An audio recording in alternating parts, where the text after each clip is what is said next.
In 1979, the Soviet Union invaded the nation of Afghanistan, marking one of the few actual battles of the Cold War. The insurgents, known as the Mujahideen, were armed by the United States, Pakistan, Iran, China, Saudi Arabia, and the United Kingdom, with hopes of finally being able to fight back against the Soviets' oppressive communist rule. In our film today, a Soviet tank crew is being hunted by a group of Mujahideen rebels, hell-bent on revenge for their village and families. In a secret gem from the 80s that we were introduced to by a fan, this is 1988's The Beast. I'm Connor Eyzaguirre. I'm Austin Johnson. And this is Filmgazm.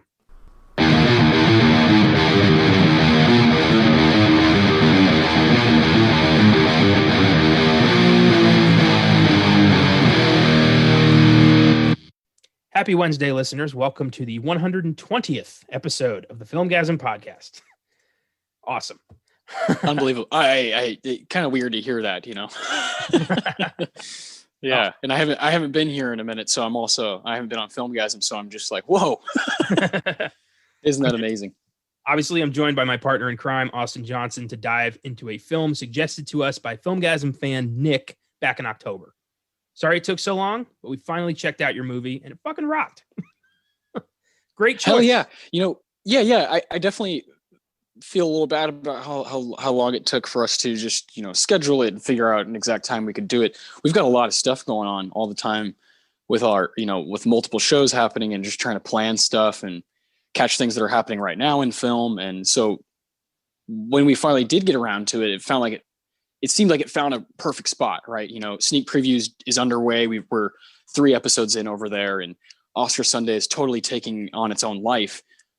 We felt like, all right, let's do a fan recommendation here. And thank you, Nick. Thank you. Because it's always fun to hear something. Hey, you guys should watch this, let alone talk about it, you know, and talk about a movie we haven't seen, and the 80s, a decade that you adore. Yes, indeed. And it's for me, I love the 80s so much. I was so shocked that I'd never even heard of this. Like, at least I've heard of a lot of these movies I haven't seen, but this was a complete shot in the dark. I had never heard of this film. I didn't know anything about it. And yeah, I love that we took this plunge here. I could not be more excited to shine a light on this lesser known action thriller, which is what this podcast is all about, shining a spotlight on the weirder films.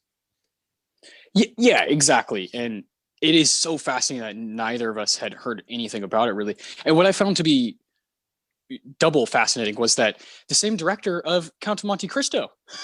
Oh, we are going to talk about that for sure. Isn't that crazy? You know, of course, that's a movie that you're very fond of and was in your top 10 films of the 2000s when we did that episode way back. We did that like a year ago or so. And I remember you talking about it, you know, so highly, and I still haven't gotten around to rewatch it because I've only seen it once. And now I really want to watch it because it's Kevin Reynolds, the same guy who directed The Beast. So interesting how like that comes back around, right? You know, and that happens so much in film when something you don't know is a part of a life in film that you do know, and you just start adding on to it, and it's kind of beautiful. There's so much about Kevin Reynolds I didn't know he was behind. Looking into this episode has given me like just so much more knowledge on him. I didn't realize how like really underrated of a filmmaker he is, and I'm excited to kind of dig into more of his films. But first, we got to do the rewind.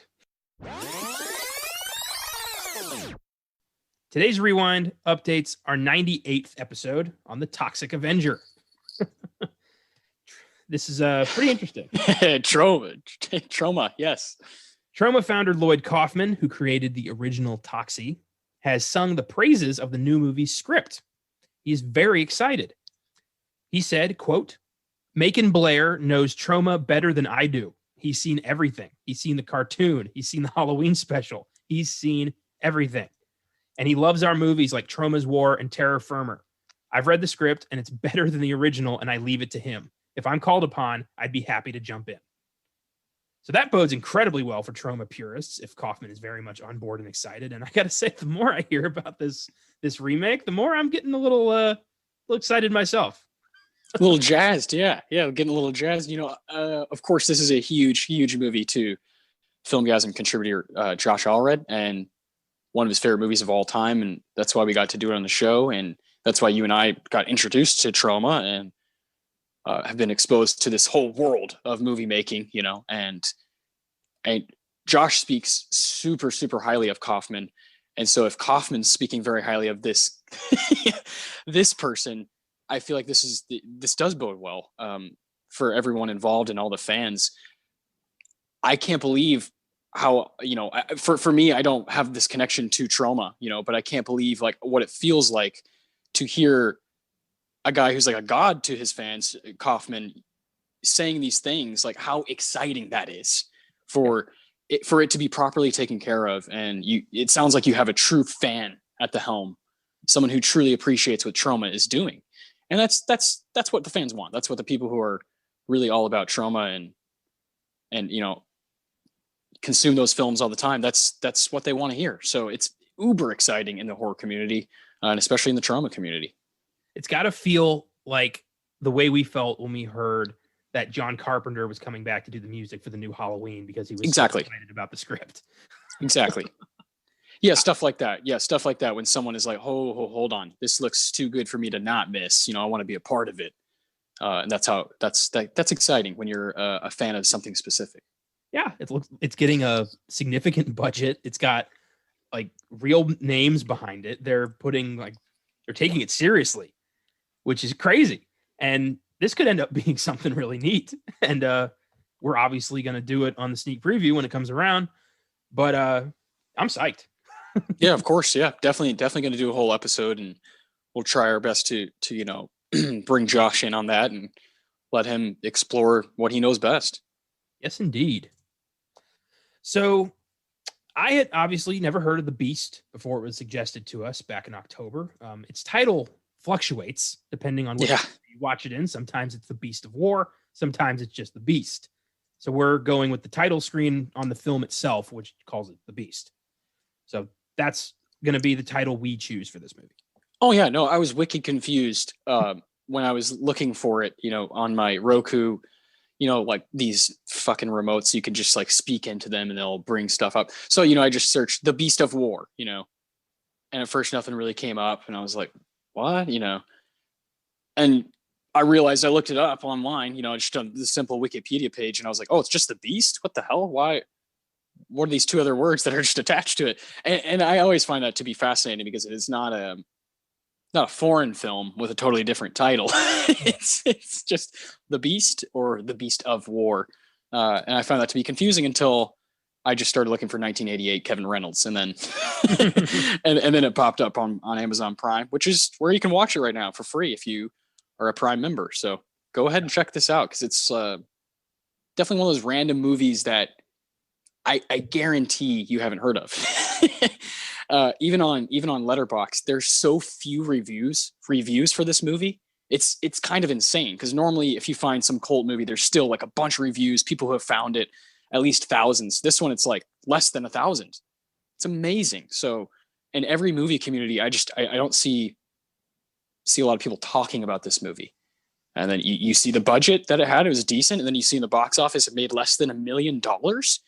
And you just, oh, okay, I see. There was no word of mouth. There was no serious fandom. The cult status that it has is small.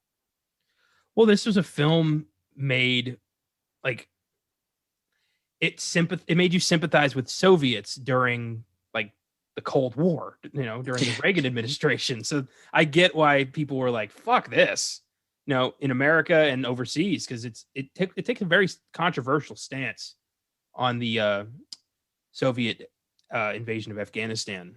And I thought that was smart. I like when things, take a brave stance.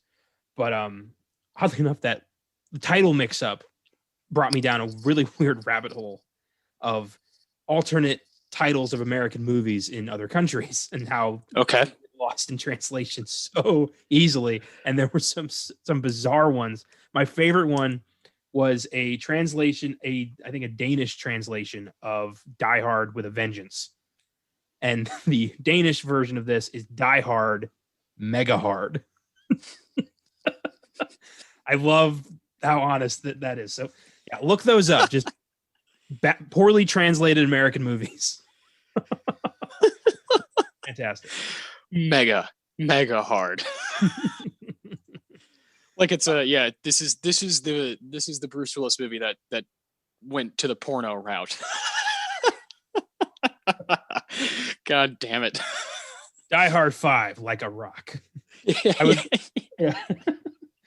Um, so The Beast is based on a stage play called Nanawate, written by William Master-Simone after he witnessed a team of mujahideen capture and execute a Soviet tank crew in 1986. He would also write the screenplay for the film. That is fucking crazy. So the screenwriter witnessed this. He witnessed Afghan rebels capture and execute a Soviet tank crew, and he immediately thought, I need to write a story about this. Yeah, agreed. I think specifically, when we're talking about this time period, this war, and talking about the Afghans, I think everything I've read is, it's a relentless side, a very relentless side, and by kind of all accounts. And I thought this movie was so interesting because it like played with that, but then humanized them in a way that you rarely see in American war films. Yeah. So I thought it was uber fascinating, and it made the movie kind of gray and not so much this is right or this is wrong, or this side won, this side lost, this or that. It's just a very interesting look at some happenings within a war, and I really like that. I've read things, when I told my older brother Jeremy we were doing this film, and he's like, oh, I didn't know much about it, and he was like, that war is supposed to be brutal, like it's supposed to be the equivalent of, for us, from our perspective, it's like the equivalent of the Vietnam War, just intense, fucking gritty, nasty, both sides doing things that are not cool, you know what I mean, and just going past some lines. Yeah. And that's what I've read about this war, about what we're talking about here, especially with these two specific sides that we're talking about in this movie, the Afghans and the Russians. And I think that was the most intriguing part of the whole movie, was like, whoa, this is what I'm watching. Okay. Fucking A, I haven't really seen anything like this. So I haven't seen anything from this perspective. There's some stuff we'll get to that I wish was a little different as far as just the way it was made. But yeah, man, I love the idea. And for Mr. William to go through this and, put it into a film, make it what it is, and have these actors, whatever's, dramatized and whatnot. Either way, the guy processed this and put it on paper and then put it on a screen. It's amazing. That's amazing. That's like the beauty of filmmaking is, these folks who go through things, and people who go through things, directors and writers, they interpret life for us on the big screen. And that is awesome. And so when you take it that seriously and you do a movie like this, hats off to you. Hats off to Kevin Reynolds and William doing what they got to do for this movie. How do you say his last name? I'm assuming it's Master-Simone, but I can't confirm that. Yeah. I'm going to call him Will. Fair enough. I love what you're saying about how they capture the grayness and the immorality of war. Yeah. It's the best thing a war movie can do, is capture both perspectives and really make you understand both sides of a war. And that's not always easy. Everybody thinks they're the hero in a war, and it's hard to, in a war like this, especially one that like a lot of Americans frankly aren't that familiar with because it doesn't involve them. I don't think they know a lot about this. So all they know, like all I knew, is this was the war that led to the creation of the Taliban, which we all know where that went. Yeah. So it's interesting to see how they were the ones terrorized, and they were the ones forced to defend their homeland, and they were the ones who were hell-bent on vengeance for a very good reason. That's crazy to me. And then, the Russians, we've always hated the Russians. Yeah, just on paper, that's just like what it is. Yeah. But even in this film, you sympathize with them. They don't know why they're here. They just know, loyalty to country. That's all that matters. And when that comes into doubt, you're a pariah. You're the bad guy now when you doubt country. And I love how it plays with that. So there's so much interesting stuff happening on both sides of this that it's really like impossible to be bored at any moment. It's really cool. Yeah, that's the main thing, right? Is you're trying to be entertained by a film, and this certainly does it. And we both have take a liking to history. I think if you are a massive movie fan, you just kind of do like history. It just kind of goes hand in hand. And this is an important piece of perspective when it comes to wanting all of those sides of perspective when you're talking about war and talking about the past and these sorts of things. Now the grayness of like you said, the morality of war and like what's right and what's wrong and loyalty and all these things. That's it. That's all I want out of this genre, war movies. That's what I want. That's what I feel like we deserve as fans, is that perspective. It shouldn't be some gun ho, like, I'll use an example, like one that was more recent that I thought was like just totally went the wrong direction a few times was American Sniper. It's like, what are we doing here? This is falsifying and kind of neglecting a whole side of people, a whole culture. You're just acting like they're bad. They're bad. No, they're all bad. Doesn't matter. And I can't stand that, man. I can't stand when, the propaganda of war films, when these movies try to manipulate and teach you how to believe about another country, another nation, another culture, whatever it is. I hate that more than anything, Yeah.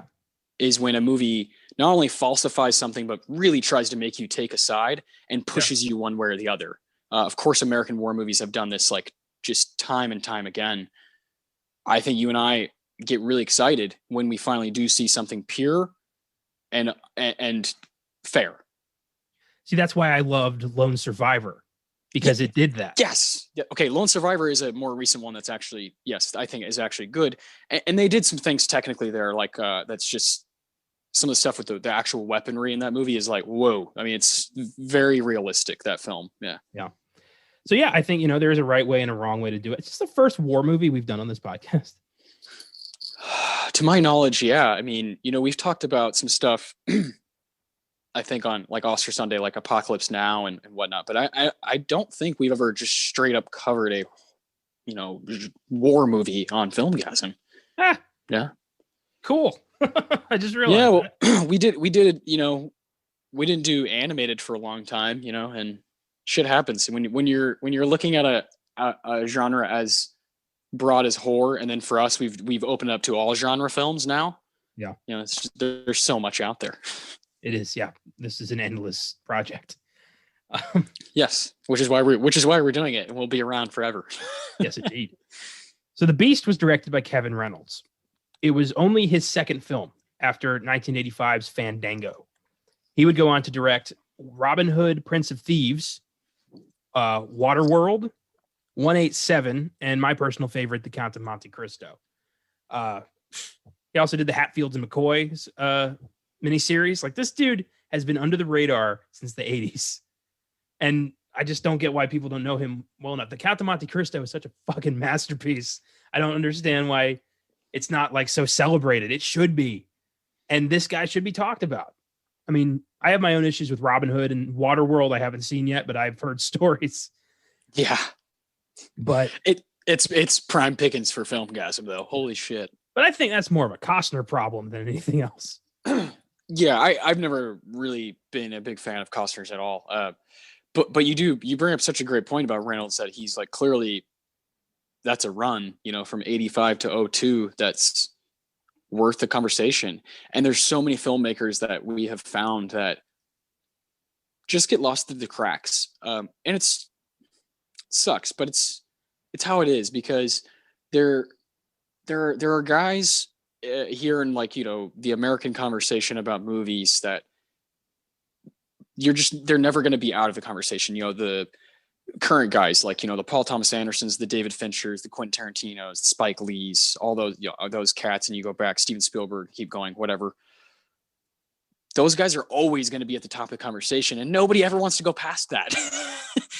And myself included, I've been guilty of always shouting out these people and the same people all the time, and these same filmmakers who are all great. and all have done so much in their own right to be where they're at.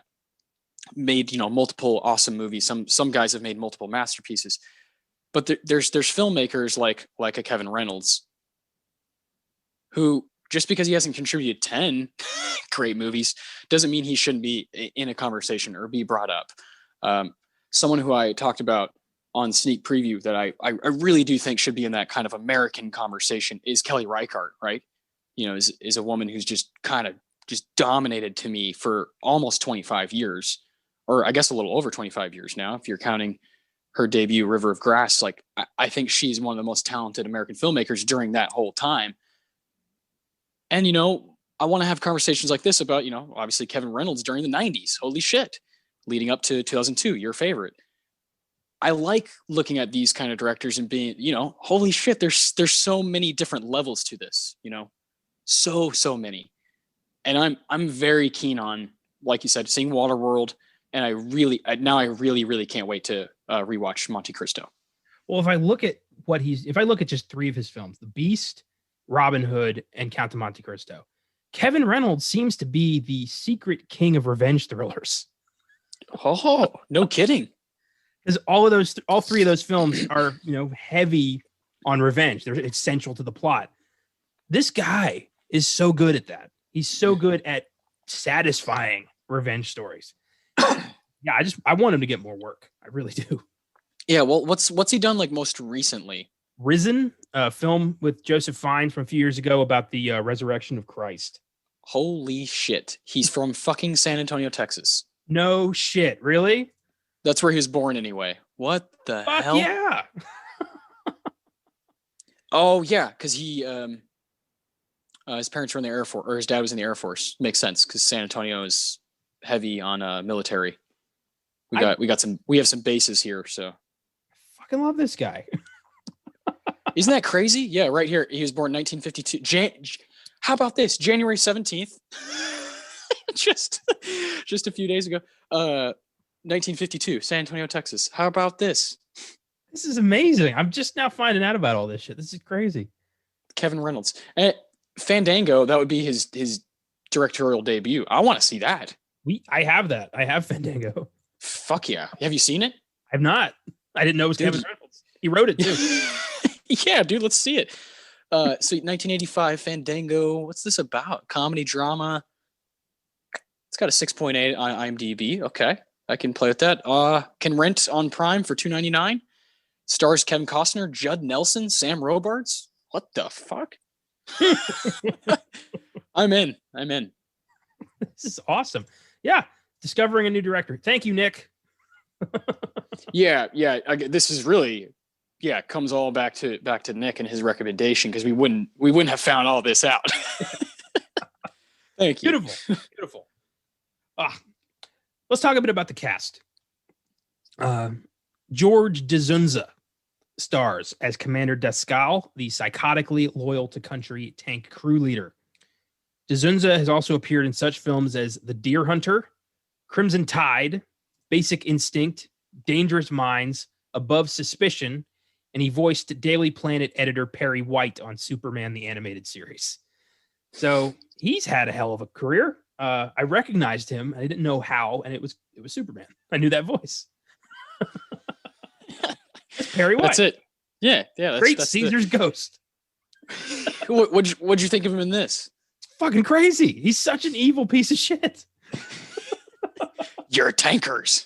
Oh, get back in the tank. Like when he's telling them to get off the helicopter, he's like, why can't we fucking go home? Like that whole bit is so good. Because you're tankers. Yeah. Tank boy. I know you're in there, tank boy. God damn. Oh man. So good. Fuck. Yeah. I thought he was fantastic. Just a really unlikable piece of shit. Yeah. Oh.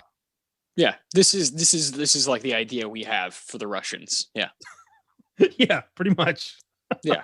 It's just like the stereotypical, just like step on your throat, don't care about anybody. Like, yeah, we don't need to drink water. Let's keep moving. You know, that kind of guy. Just like unrealistically harsh. kind of like Coach Boone in Remember the Titans, Denzel Washington. It's like, dude, you're you're not letting these 19, they're high schoolers, 17, 18-year-old kids drink water. Calm down. You're a fucking football coach. That's how our boy is here in the Beast. Just not a great leader. No, not at all. It's unbelievable. He's so, he's Ahab, and Ahab and the White Whale, straight up. Exactly. Jason Patrick plays our hero, tank driver Konstantin Kovarchenko. Jason Patrick has appeared in such films as The Lost Boys, Sleepers, Speed 2, Cruise Control, The Alamo, In the Valley of Ella, and The Losers. And he also appeared in the short-lived mystery series Wayward Pines. And he's one of those guys who, like, the name, but you don't know the face. No matter how many times you've seen the movie, like, I can never picture Jason Patrick. I've seen most of those movies, and I don't. Yeah, he definitely falls under a certain category, kind of like a John C. McGinley type, just like one of those guys who's just there, like kind of all the time, kind of in your life, in your movie life forever, but you don't quite know exactly, who it is, what he's all about. and even sometimes you can't pinpoint the movies he's in. You're like, I love that. There's so many actors like that I think as I get older, I'm really trying to not do that anymore, not have any of those guys. Yeah, for sure. And this next guy is one of those whose name I need to remember. Stephen Bauer plays Taj. Yes, I knew. The leader of the rebels. Bauer has had a very cool career, appearing in such films as Scarface, Raising Cain, Primal Fear, Traffic, and my personal favorite, he portrayed cartel boss Don Eladio Fuente on Breaking Bad and Better Call Saul. I lost my shit when I looked him up in the cast. I'm like, holy shit, that's Eladio. It's so cool. Yeah, I remember watching Breaking Bad and being like, hold on.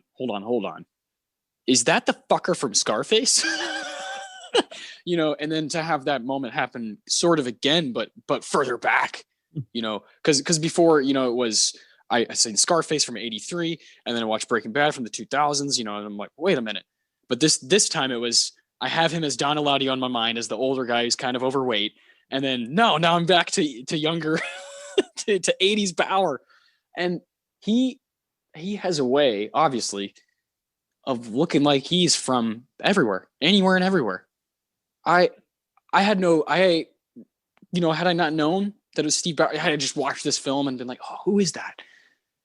I wouldn't have known that he, where he's from or what he's about. He really pulls this character off. He really does. And I think he outshines these English speaking actors big time, because these English speaking actors aren't even trying to do Russian accents. They're just speaking normal. You got one of the Baldwins just talking like he talks in interviews. Jason Patrick's not even trying. This Bauer performance is the best performance in the movie for me. It is, straight up. And I did watch it not realizing who he was. It took it's the end, and then the research for the show where I looked into him and I'm like, holy shit, that's Eladio. You can't tell. He's a chameleon. It really is. No, you can't. You really can't. Yeah. Oh, and I do agree that the Mujahideen do a much better job. But then again, I feel like if these Americans were doing like shitty Russian accents, I feel like it would have ruined the movie. It could. It can. It could and can. And I also, I have no real place to like throw stones. Like one of my favorite movies of the 2010s is Girl with the Dragon Tattoo, right? David Fincher, and Daniel Craig doesn't try for 1 second to do a Swedish accent. Not one goddamn second. Rooney Mara was trying the whole movie. I think I think she has an argument to have been awarded the Oscar that year. But like Daniel, my dude, James Bond, try. And you're right. It definitely can backfire, especially Russian. Oh man, and especially if you're in war. Yeah. So I understand that fundamental decision. At times I was like, what movie am I watching, or what perspective am I watching? Because you want that Russian perspective, and that's why you and I are like such huge fans of like Inglourious Bastards, because they're using all the different languages. We're suckers for that. The biggest offender of like what happened to the Beast is 2001's Enemy at the Gates. That movie tries less than any movie ever at accents, because you've got every Russian in that movie is played by a Brit, and it's about the Battle of Stalingrad, and you've got the commander is Bob Hoskins walking up and be like, "You Russian mate, what the fuck you doing?" Like, it's so stupid. It's so obvious. I was laughing the whole time. I couldn't take that movie seriously for a second. No. Oh my God. And then the German sniper is Ed Harris. Oh my God. I'm always going to be in favor of the decisions where you go that extra mile, for these different nations. It's hard. Well, it's weird that they went the extra mile for the Mujahideen and then just didn't for the Russians. Yeah. They're like, hey, these are the actors we got. Let's just, I don't think Baldwin can do it. Let's just. The best they could get is Stephen Baldwin. Scratch that. You're not hiring dialect coaches. No. Oh, man. That's fucking I love great. it. So Stephen Baldwin of the Baldwin Brothers plays Golikov, the weak tank gunner. Baldwin has appeared in such films as The Usual Suspects, Biodome, Born on the 4th of July, Half-Baked, and the Flintstones in Viva Rock Vegas. So I don't know. It looked like he was going somewhere, and then just Viva Rock Vegas. Yeah, I don't know. There's only, of the Baldwins, I think everybody has the same favorite. Yeah. I think it's pretty just like understood at this point. And what is the ranking? Because it's 1 and then there's a huge drop off. Do you think Steven is constantly saying like, oh, well, at least I'm not Billy, or Billy's constantly saying, at least I'm not Steven? Yeah, that's what I'm talking about. Which one is which? What I think what I've seen, not Steven, Will on was The Apprentice. He was on that show, which is with Donald Trump, right? And so that was back in the day. So how about that? Donald Trump and William Baldwin on the same show. I wonder what those guys are doing now. I know one of them's out of a job. Yeah, I heard he's up for hire these days. Yeah, I doubt it. So next up we have Don Harvey, who plays hot-headed Kaminsky, and this dude has been popping up in films for decades. Some of his films include Casualties of War, Taken 3, The Untouchables, 8 Men Out, Die Hard 2, Hudson Hawk, The Thin Red Line, Public Enemies, and Gangster Squad. And that's just naming a few. He also had the recurring role of Danny Flanagan on The Deuce, and he's appeared in 2 episodes of Better Call Saul as Jeff. So this guy, like another dude who I totally recognize but couldn't place. And yeah, he's just been everywhere. Cool. Yeah, this particular performance, I don't know what, maybe you can help me here. Reminded me of Bill Paxton in Aliens. I don't know why. Yeah, totally. Because it's it's a dude who's clearly in over his head and is and mentally unwinding. And I guess that's it. Yeah, he's kind of dumb. He's kind of dumb, right? Yeah, he's an idiot. He's the guy drinking brake fluid. Well, yeah. He's he's doing anything to just pass time. Yeah. Oh, man. But he's just you just put some fruit in here, you leave it out in the sun, it gives a good kick. Gives you a good kick, and that's that shit that would have been real, would have been kind of intimidating had it been a Russian accent. Like, this guy's just fucking, I'm just downing the shit that's like poisonous because I want to buzz, bitch. That's intense. It's like a guy eating screws, but when this guy's doing it and it's just this kind of dumb American, you're like, it doesn't really work. Russia is a country where beer is considered not alcoholic enough to be considered a alcoholic beverage. It's listed as like a soda. Yeah. And that's the kind of world these guys come from. So yeah, with a Russian accent, with a good Russian accent, that would have been fucking scary to hear. But instead, it just makes him look like a fucking dolt. Oh boy. Yeah. Oh man. But he's perfect, right? He's like the guy who you could throw into any adventure war movie, and like this guy can fit in. He's gonna make sense. He looks good, just kind of like staring at stuff, smoking a cigarette, like it's just like war. He's just like, I don't know what I'm doing. And he's confused and lost and like literally only knows loyalty and just kind of walks around aimlessly listening to whatever this bullshit, captain tells him to do. Ugh, crazy.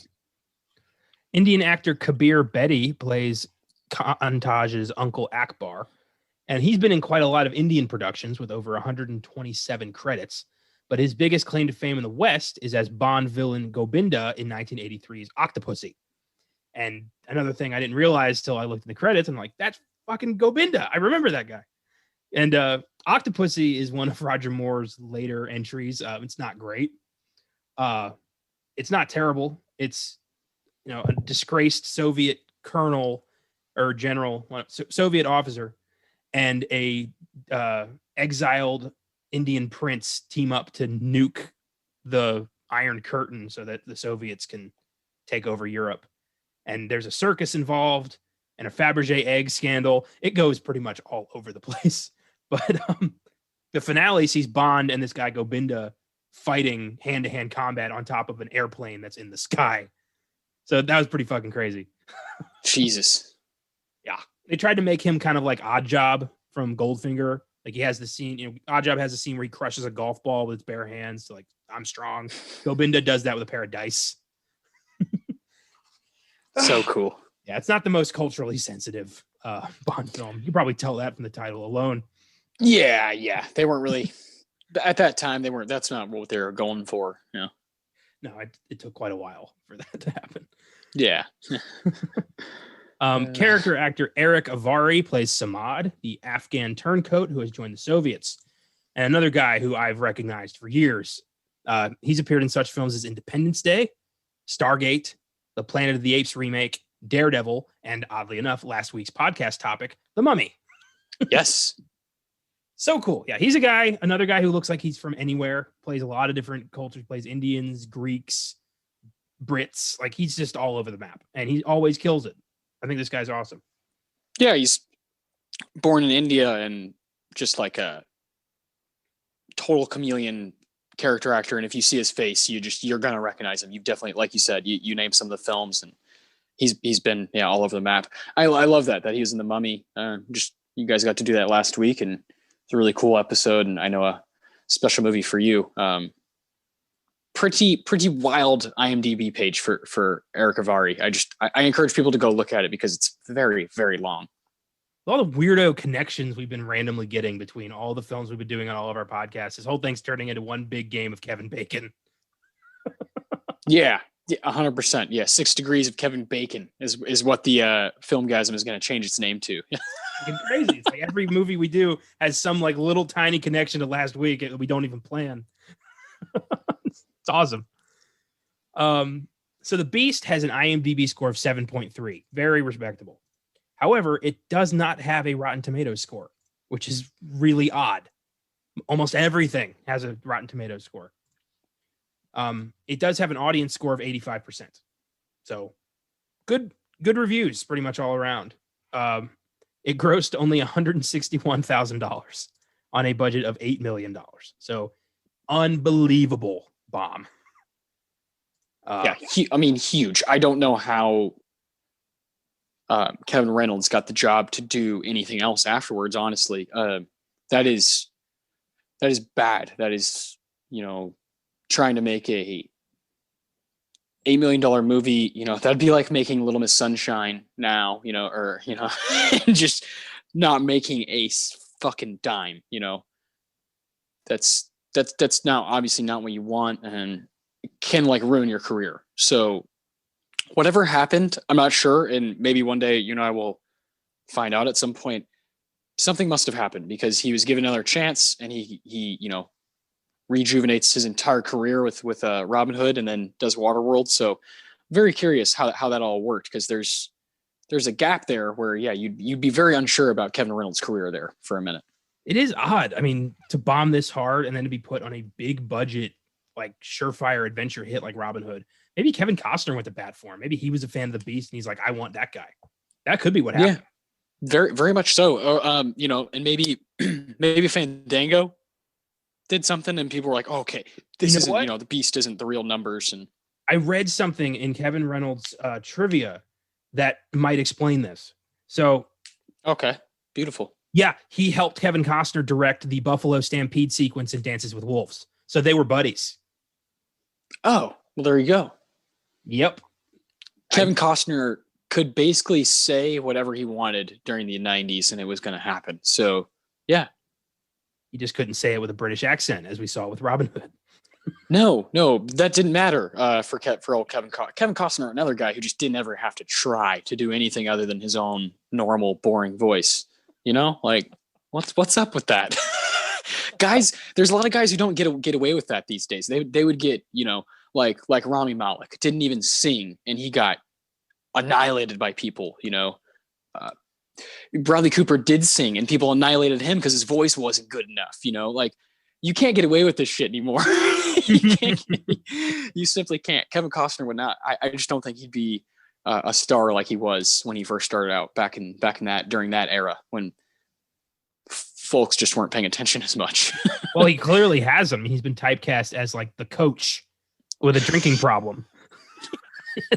He's been draft day. Yeah. Like 6 different movies. He's played the drunk coach who's tired of it, but is going to give it one last shot. Yeah, and then there's but he's really good in Yellowstone. That's TV, so it's a whole different realm, whole different world. His movie career is not for me. Yeah, I could go all day on how much I just don't really care for Kevin Costner. Even we're not just saying that. We've seen him. Yeah, I sat through Dances with Wolves, and I phrase that deliberately. I sat through it.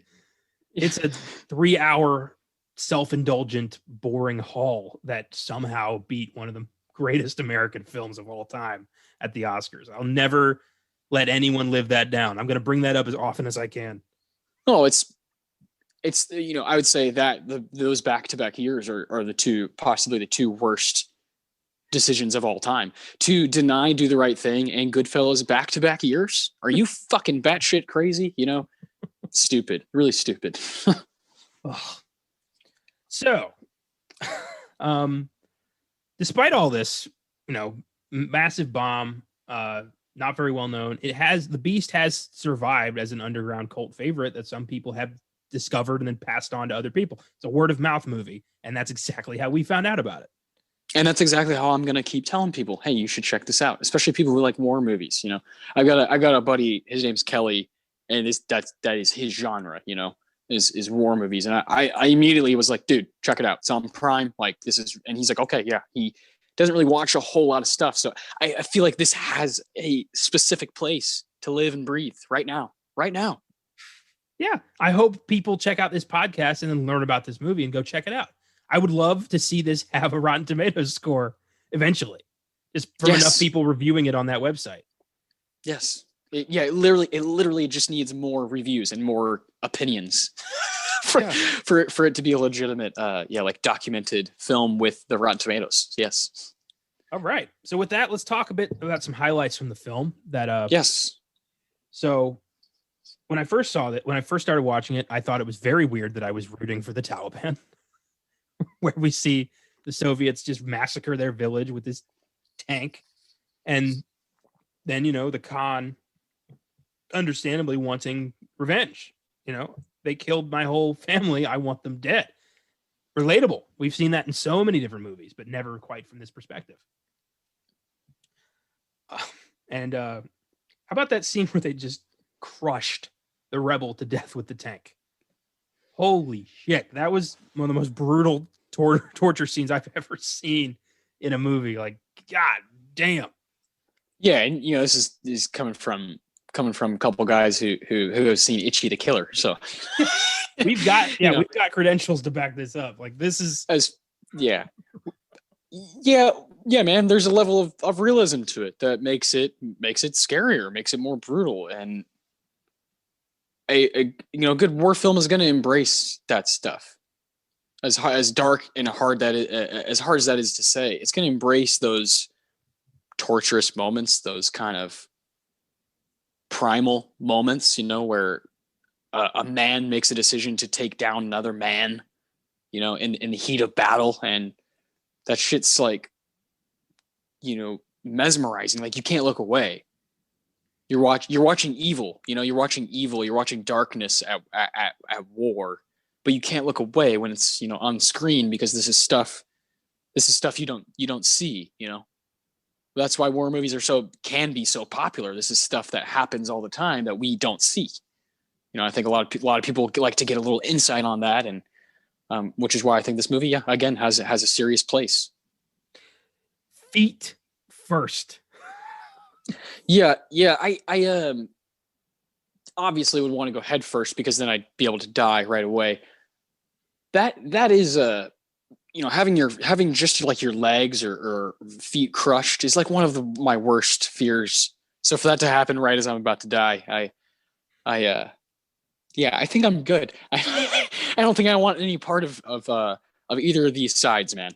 This is a situation where I run, and if they shoot me, they shoot me.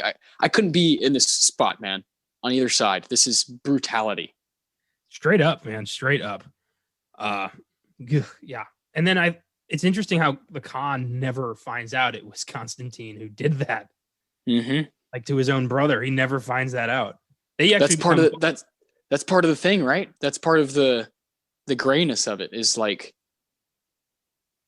we have this character, who right away we're like, oh, fuck that guy, and then over time he kind of wins us over, and then the fact that he's like, no, I want to take them down. Like, yes, I will help you take them down. Like you said, it becomes a full-on revenge story, and somehow we're on that guy's side. What? Yeah. But but in the moments of battle, he like wakes up. He like wakes up and is like, oh my Lord, these fuckers never cared about me. No, especially, how quickly they turn on him and how brutally they try to kill him. They just, leave him for dead with a grenade under his head. So if he even like moves, he's going to blow up. Fuck. Yeah. Ugh. Brutal. So, the beginning of this film reminded me a lot of this 1981 film called Southern Comfort. Have you ever seen that? I have not. I've heard quite a bit about it, though. Yeah. Keith Carradine, Powers Booth, Fred Ward, just crazy movie about these National Guardsmen doing a training exercise in the Louisiana Bayou, and they accidentally kill a local, and they, dump his body and just forget it. But the locals do not forget it, and they start hunting down these guardsmen in their swamp, and it's fucking crazy. Oh. It's one of the best, like, super tense, unpredictable action thrillers I've ever seen. It's fantastic. And hell yes. Yeah, it reminded me a lot of that, the kind of grittiness and the way you kind of feel both sides of things. I could see some influence, because Southern Comfort came out 7 years before this did. Yeah. Cool. That's a movie I would love to do on this show. Southern Comfort. Oh, yes, please. Cool, yes, please. Cool. I love those connections too, where you just see influence and inspiration. So yeah, definitely. Fuck yeah. I thought it was really fucked up how the Russians would poison watering holes. I mean, makes total sense. But that was genius how it came back around to bite them. Genius. The helicopter, everyone dead. Probably my favorite touch in the screenplay, in the story was that. I thought that was remarkable. My God. There's of course the scene where Commander tells Constantine to kill Samad, and he says no, and and Commander's like, that's disobeying a direct order. They'll hang you for that. And he's like, well, then they'll hang me. I'm not doing it. And the way the Commander takes out Samad is so fucking cruel and cold, and Samad knows it's coming. That scene just was so unflinchingly brutal, and really kind of set the tone for the rest of the film, because after that it does not hold back on anything. It just keeps going. For sure. And then something that I like to highlight, a technical thing from Mark Isham, who's the composer of this like thoroughly underrated score in this movie. It's like the Uncut Gems sound score. It's like weird synthesizers and guitars happening sometimes. Yeah. Am I watching Pink Floyd videos? And The 80s. Mark Isham, yeah. Mark Isham is the guy behind the music in The Hitcher, Point Break, Of Mice and Men, Warrior, Nell, Blade, Crash, The Lucky One. Eef, just this wild filmography. Has over 100 credits for composing in film and TV. Just a titan. So that was something that like just jumped out at me right away. I was like, oh, I'm in, because it was this. You're looking at these like crazy landscapes, right, in Afghanistan, and with this music behind it is so unsettling. Yeah. And I think maybe it doesn't hit for everybody, but for me, that particular like choice, that decision to have the kind of electric guitar synthesizer stuff going on, I thought that matched up so interestingly with the cinematography and the directing. It's like you're watching Ronald Reagan's 80s pop punk nightmare. Yeah, it's a great way of putting it. It's crazy. It is. Yeah. The score was the juxtaposition of this like poppy American music and then just this brutal Russian death is really brilliant. Understated as hell. And yeah, I think if they tried to do like a traditional war movie score or like somber, just wouldn't have hit the tone correctly. But this really, Isham knew what he was doing. It sets it apart. It sets it apart from what you're used to. Yeah, when you watch, Platoon and whatever it may be, just these kind of those scores that are, they're like run of the mill, war movie scores that are, yeah, like you said, there's gonna be a lot of brass going on, a lot of like, moments, and then there's gonna be moments of like just piano, and it's like, oh, this is sad, and then. But this movie totally just flips that idea on its head and just says, no, we're gonna totally choose music that we want for each scene. We don't really care how it looks aesthetically or sounds aesthetically. We want it to be kind of a shock to the senses, and that's how I felt. I appreciated that. It made an already entertaining movie that's that much more kind of unpredictable, and I like that. Yeah, me too. I didn't expect the rebels to like join forces with Constantine. I was not expecting that. I thought it happened a little quickly, but we were running out of time.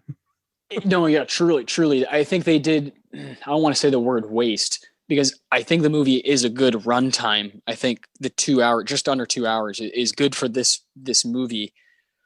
But you see why war movies take the liberty of being 2.5 or 3 hours, because there's a lot to explain, a lot to show, and you want to give that proper perspective. And I think, like you said, I think it's a little hasty at times, but then again, that's how quickly they have to make decisions, That's true. And it's like a mini Mad Max going on. You got kind of a chase going on. So you really, whether, you got to like kill this guy and move on, or you got to take him on your side and move on. But the Constantine, becoming buddies with these guys, essentially, these Afghan dudes who are, waving guns around and, trying to kill these guys. It's like, it was so movie, it was so much filmmaking going on there, where that's when the audience really gets a chance to kind of be like, oh, all right, now I know who I'm rooting for. Like, let's go. I'm with these two fuckers, I'm with them, and I want those Russian guys dead, and that's where we're at. And you finally get a moment to like realize that and say it out loud about halfway through the film. That's a cool moment. It reminded me of T'Challa and M'Baku teaming up to take out Killmonger in Black Panther. Oh, perfect call. Perfect call. Yeah. Oh man, I love me some two guys teaming up when you didn't expect it. I love me some of that. That's a good trope. The enemy of my enemy is my friend is one of the best things in mostly action movies that I look for. It's the fucking best. Yeah. In fact, next week's movie is going to have that too. Hey, hell yeah. Oh yeah, true. Shit. Cool. Did you think the grenades were a little light in this movie? For sure. The grenades, and at times seemed like the folks who were carrying them or handling them just were not careful enough. It was kind of like, I was like watching, but it would be like if someone was in the room with me and they're like just playing with a gun. I'm like, well, maybe you should put that, maybe you shouldn't be handling that so much, That's just how I felt at times. But again, that's just kind of like where you're at. That's the environment. It's just yeah. Every step is scary. Yeah. Well, when Constantine moved his head and the grenade fell under the rock, and it was just kind of like, and like barely moved his leg, despite the fact that his leg was right next to the explosion. I feel like that still would have killed him. I feel like if the grenade would have gone off right under his head, he wouldn't have died because of that explosion. You know what I mean? Because of no. I agree with you, but in the movie, the explosion is small. Okay. So had it happened under his head, he probably wouldn't have died. Maybe. But he should die because it's a grenade and it's like 2 feet away from him. So yeah, that didn't make much sense to me. Right when that happened, I was like, how the fuck is he getting out of this? Like, this isn't, unless he throws this thing, there's no way he gets out of this, you know? Yeah. It was just funny because like a week ago, I watched Hacksaw Ridge again, and there's a scene where a grenade is thrown and Andrew Garfield's character jumps on it with a hat and it blows him away like 20 feet. And then this one, grenade goes off like right next to the guy, small muffled explosion, and he just is like not even bothered by it. It's crazy. It was actually kind of like the explosion in Monsters Inc. when they finally, I was just thinking about that. Batter down the hatches and get that little sock. Yeah. I love that. That's one of my favorite bits on Monsters Inc. Oh my God. So good. Yeah. I saw somebody had made a meme that like if those guys were handling COVID-19, it would have been over in a week. 2319. We got a 2319. Oh my God.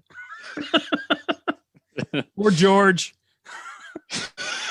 Yeah. I'm killing it today.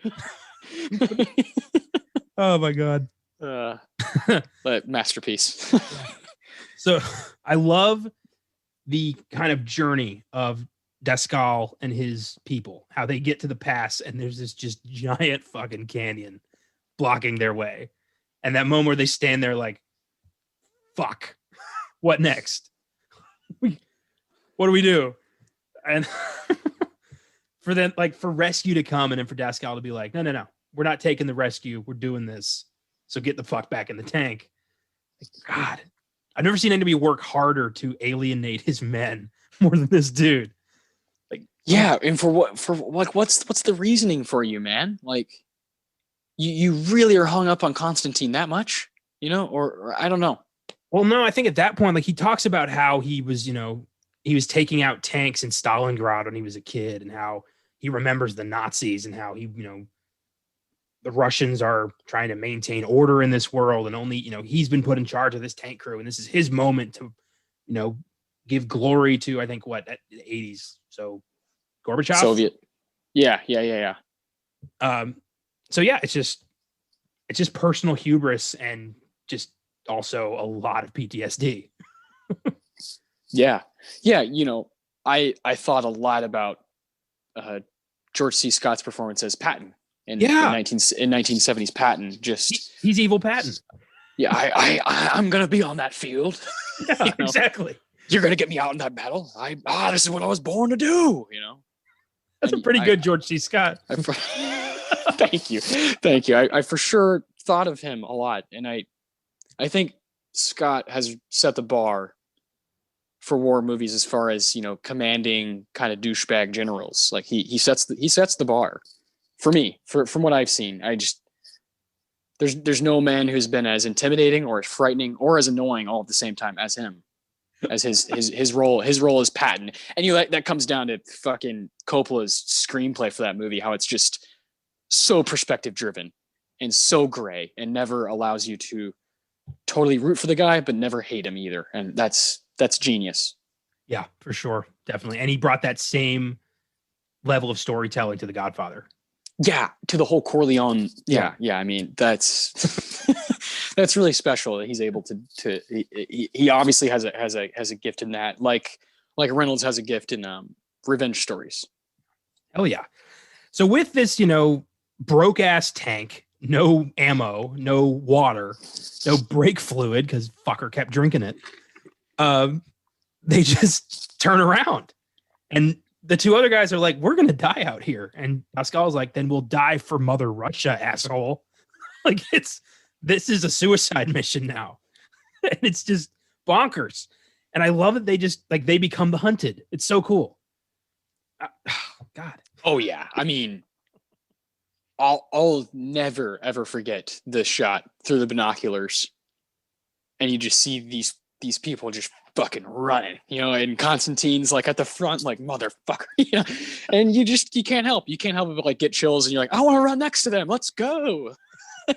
and that's inspirational. That's fun. It's like a really, really powerful moment. Kind of like in the MCU, on Endgame, when you're like, oh, this is badass. When a lot of guys are running at once for one common goal, that shit looks cool.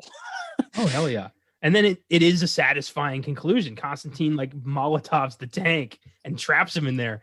And at first I'm thinking like these fuckers are burning alive. And I'm like, they could end it right here. And that would be just the best. Well, and then you have these Russians are like, what do? Do we sacrifice ourselves? Like Yeah. and kill them too? Yeah. Pascal's like got a grenade and he's ready to do it. And the other two guys are just like, what the fuck's wrong with you? No.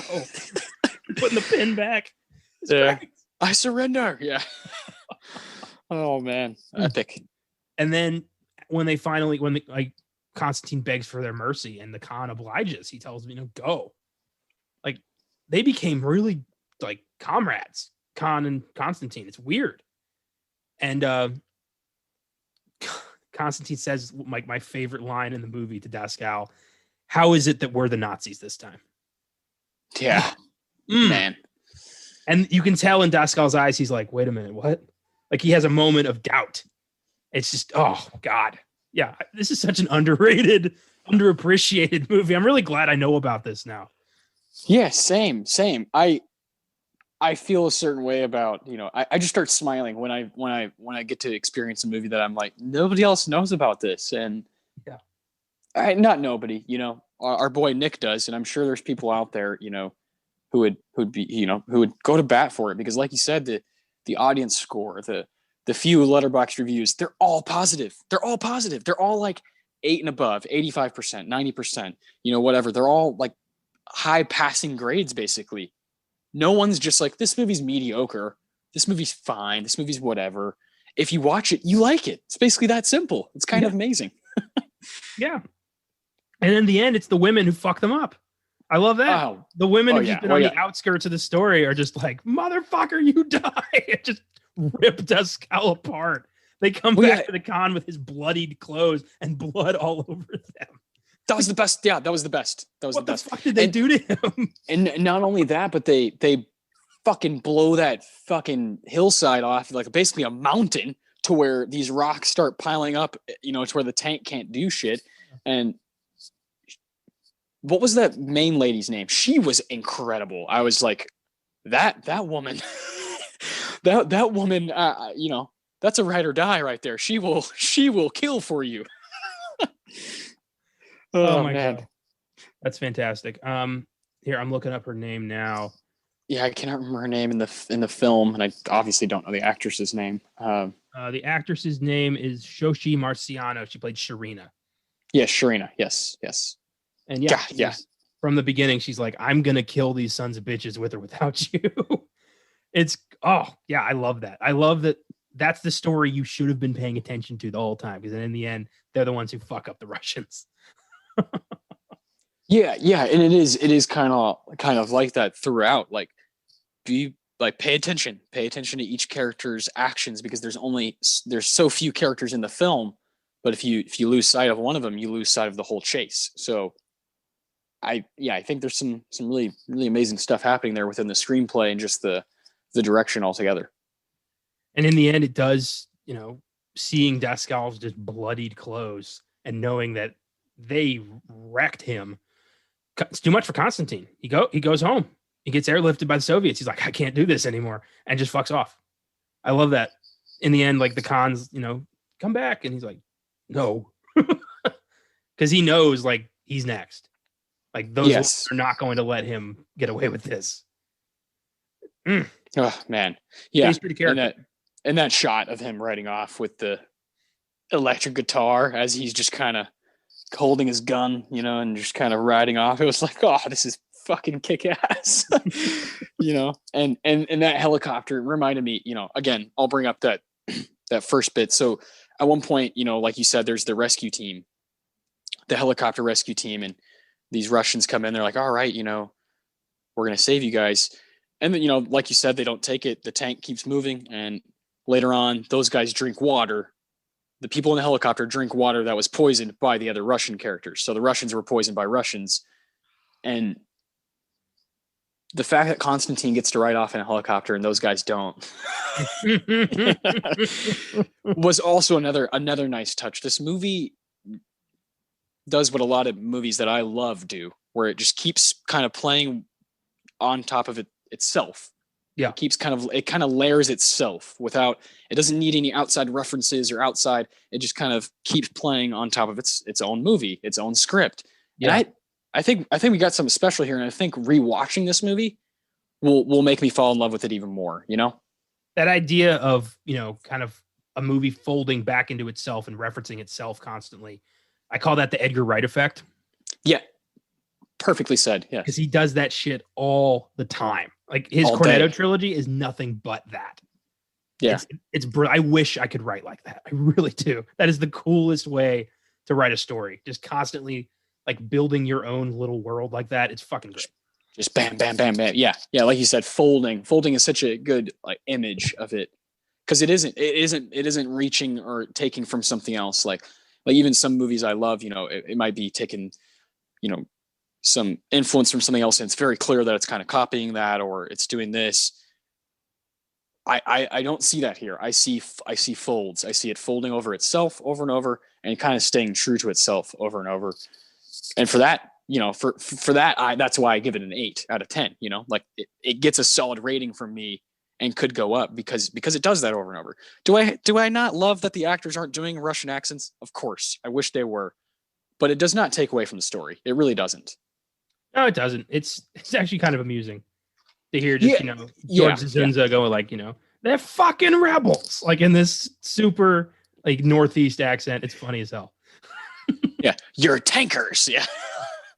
You're not loyal to Mother Russia. Like, it's just, goddamn. That's ridiculous. I too give this an 8. I enjoyed this a lot. Yeah. One of my favorite lines from Kaminsky is, "You crazy? He'd shoot us right out of the sky."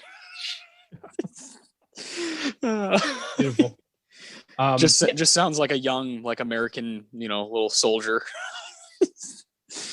This is a solid war film with an emotional backbone I did not expect. And that's really cool. Yeah, definitely. It definitely has like, yeah, the emotional part of it and some amazing action sequences and, you know, tropes that you see in war movies that are really cool. And the, you know, again, the folding over itself and kind of becoming this chase movie that it's really cool. It's doing a lot within 2 hours. And I'm excited to watch it again someday. Thank you, Nick. I want more recommendations because this went well. Yeah, definitely, guys. If you want us to review a movie that you like love to death, just send us an email, send us a post on social media, and we'll get to it as quickly as we can. Yeah, for sure. And now, you know, with how we have more teammates, more members moving around, we can do even more movies, more recommendations. We can tackle more stuff and just throw them out there. Yeah, absolutely. I've got 2 Filmgazm facts for you. This trivia was very sparse, so I had to take what I could get. Number 1, the fire commands and terminology used by the tank crew in combat are the same as used by U.S. Army tank crews. This was to add military flavor to the movie, give it a realistic feel. So this is how the U.S. tank crews operate, not Russian. Yeah, that's what they had. I don't think they could be like, "Hey, Russia, do you think we could find out how you guys operate your tanks in the late 80s?" I don't think that's happening. Can you imagine? Like, holy shit.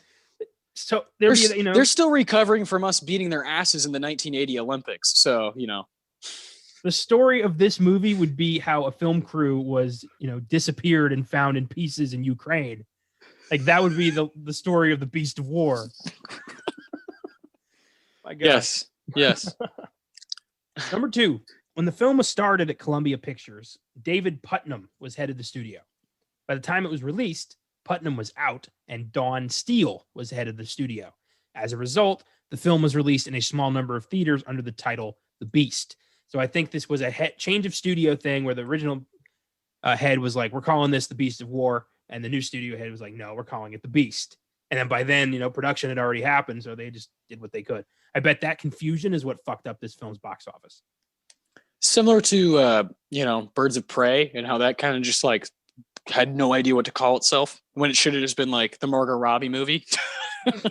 Call it Harley Quinn, for fuck's sake. Yeah. No kidding. Jesus Christ. Yeah. I think you and I should take over just titling movies these days, because folks are running out of ideas. Folks don't know what the fuck they're doing. I don't get it. You get put ahead of studio, suddenly all your creativity and originality just flies out of you like a demon smoke, and you're a fucking worthless suit who doesn't know what the fuck he's doing anymore. It's crazy. Yes. Sounds like all the people that DC have hired. Yeah, every single one of them. My God. Just losing their souls. So before we close out, I'd like to make an announcement.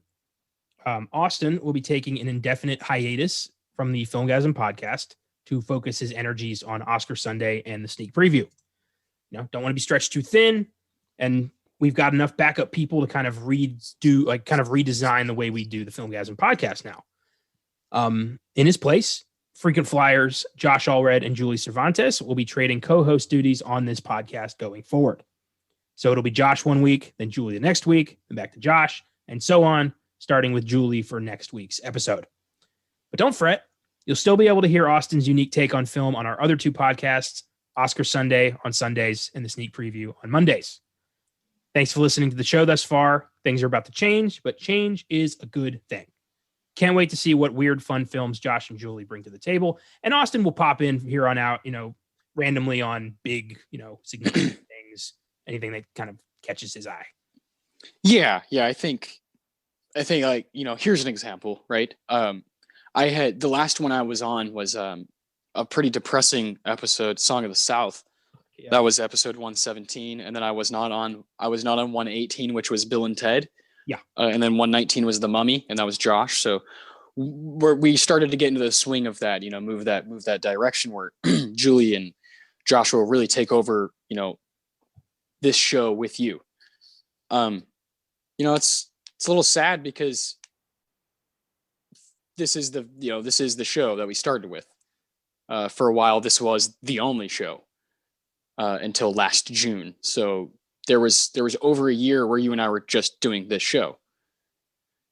And, Filmgazm, just the title, the name of it, and what I know it brings to my life, I'm going to miss dearly because it's allowed me to watch films like I brought up, like Itchy the Killer and The Brood, and rewatch movies like Alien. And we've done stuff like, back in 2019, like The Lighthouse and Midsommar and Us, and had such a blast doing that stuff and experiencing, horror movies and genre movies through this show.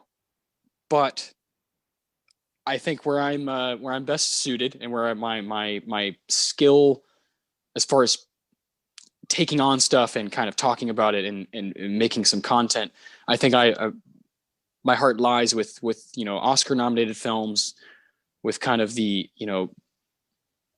critically acclaimed stuff, right, that people continue to talk about. Movies the opposite of the Beast of War, basically. I like going down that road and finding out if people were right. I like challenging the Oscars. I like doing all that stuff. And the sneak preview, I like current stuff a lot. And I think this year is going to be very, very special. I think people have no idea what we're in for in 2021. I don't think people realize how many good movies are going to come out just like that. It's not going to be looked at as an experience like going to the theater. They're just going to be happening. Good movies are just going to be happening in your home all the time. And I want to be a part of that journey. And so the decision had to be made, and you and I talked about it for a long time and just kind of like what's best for our team. And this is what's best. This is what's best moving forward. I have a 2-year-old daughter she's about to be 2 next month. And, of course I want to spend as much time with her as I can. And while also exploring my movie, fandom and my love for it. So it's about finding a balance and being realistic about it. So yeah, like you said, I'll still be on 2 shows a week and I'll always be hosting Oscar Sunday. That won't ever change. So I'm very excited to see what Josh and Julie really bring to the table as they're going to be consistently on, and I'm excited for our listeners to really get to know them. As voices for Filmgazm. I know Josh has been on quite a few now, over a handful, and Julie's working her way to that, and we're just going to speed that process up and give them, just kind of some leeway, give them some creative space. And I'm super excited for our team. I think it's good for everybody, and I'm really excited for you because now you're going to be talking to all kinds of different voices and not just hear mine all the time. So that's good. It'll give some variety to the show, that's for sure. But the heart of this whole thing, is me and you talking movies. We started this whole thing with that, and that's evolved into 3 shows now. And thankfully, that's not stopping. It's just only happening twice a week now. Yeah, exactly. And I just do not think that this show will falter whatsoever. I think Filmgazm is only going to get stronger because you're going to have people who are really focused on this stuff, Julie and Josh and yourself, who are really focused and really passionate about it and going to bring that jazz to it. So yeah. And I know that it'll free me up to be more focused on Oscar Sunday and the current films that are happening. So it's good for everybody, and they're kind of the balance of our team. So really excited. Who knows what the future, can bring as we keep growing and we keep pushing and keep watching more movies. Yeah, I'm incredibly proud of Josh and Julie's dedication and just constant interest and, bringing me ideas all the time. Like they love this. I'm so glad I found them. And I can't wait to do this with them. This is going to be really cool. Yeah, they've both been a blessing in my life. Like me, you, Josh, Julie, and then 2 other contributors. We have Jawan Carter and Andrew Bachman. We've been doing, we have a group text, and we do like movie drafts. And I've just without, really meeting Josh or really meeting Julie in person, haven't seen them, since we started talking together about movies on Filmgazm. And I feel like they're my friends, and I wouldn't say that without believing it. And that's really cool, that we can kind of move into that place and do this with movies. That's the base of it. Like you said, it's just talking movies is kind of what we're all about. And to bring people along on that journey is really special and really fun. And they also teach us a lot of stuff too. So it's a beautiful thing all around. Yeah. The best thing about this podcast has been the friends I've gotten out of it. And I'll cherish that for the rest of my life. I really will. Yeah. Yeah, man. Fantastic, man. Well, let's talk about what we're going to be doing next week. It's going to be a wacky episode. An Arctic expedition becomes trapped in a war between 2 alien races and must stop both of these monsters from reaching populated areas. No, we are not redoing The Thing. Julie and I are diving into 2004's Alien versus Predator. Sure to be a fun rewatch and a great episode. It's a really bad movie, but I'll be damned if it's not fun. Hell yeah, exactly. AVP is available to stream on HBO Max if you want to watch it before the episode airs. Don't miss 1984's Places in the Heart on Oscar Sunday this weekend, and another sneak preview the following Monday. In the meantime, try your hardest not to crush any insurgents with a tank tread. And if you're going to betray a comrade, you better make damn sure you kill him so he doesn't come back and fuck up your tank. See you next Wednesday.